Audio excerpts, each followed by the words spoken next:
Good evening, children. Welcome back to our biology class. I hope everything is good with you.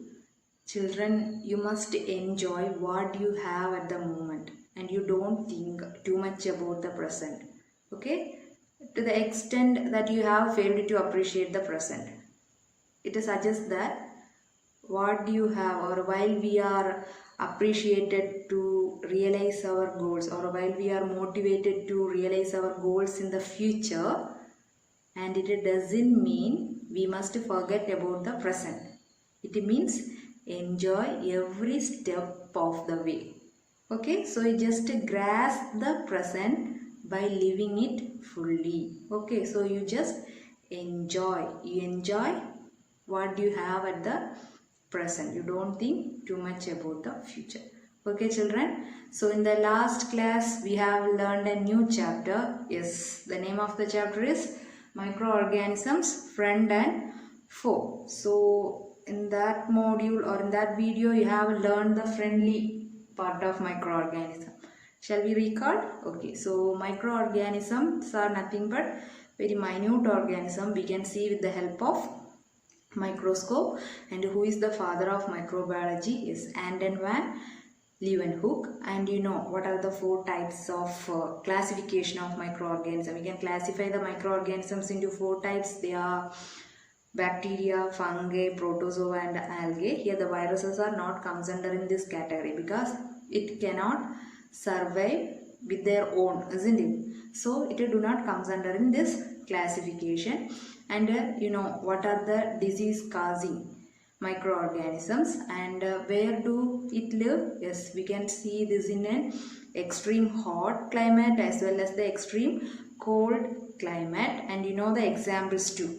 Am I right? And next you have learned about the beneficial microorganism, friendly microorganism. Microorganisms are useful to us. Here most of the microorganisms we are using in the food industry, and also we are using it in the for cleaning the environment, and also we are using these microorganisms to increase the soil fertility. And also we have learned for the commercial purpose we are using yeast, isn't it? In the food industry mainly we are using lactobacillus as well as yeast, but in the commercial purpose mainly we are using which one? Yeast.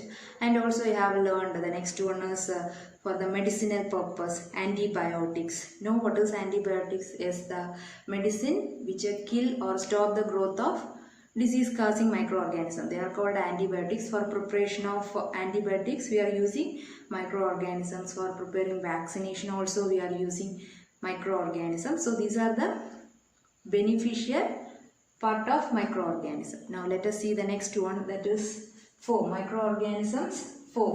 What is the meaning of foe? Enemy.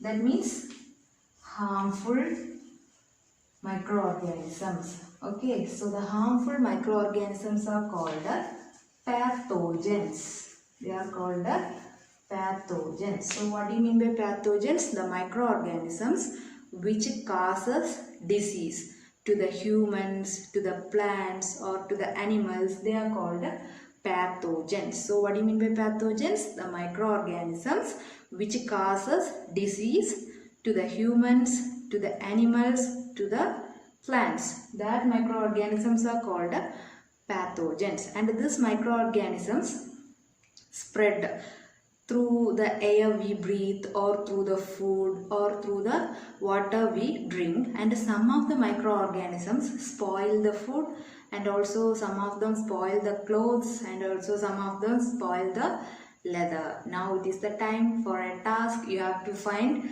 the microorganisms which cause or which spoil the food, leather and a cloth.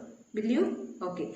So here the pathogens, you know, and it is spread through the air or through the water or through the food.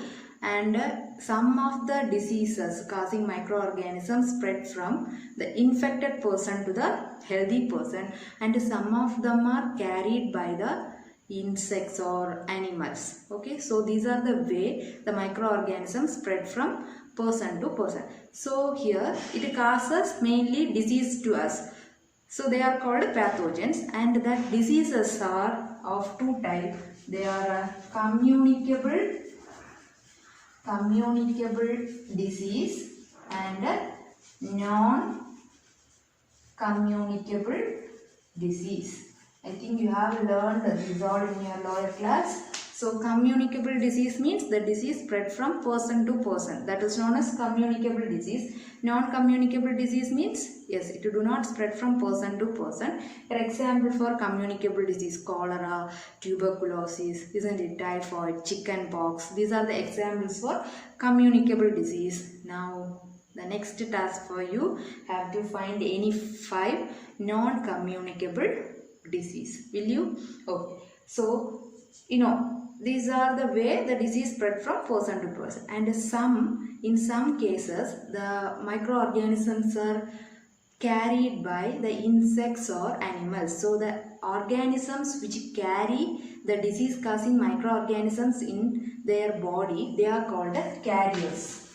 Okay. So, they are called carriers. So, carriers means the organisms which carry the microorganism, especially disease causing microorganisms in their body. They are called carriers. Now, let us see about that carriers.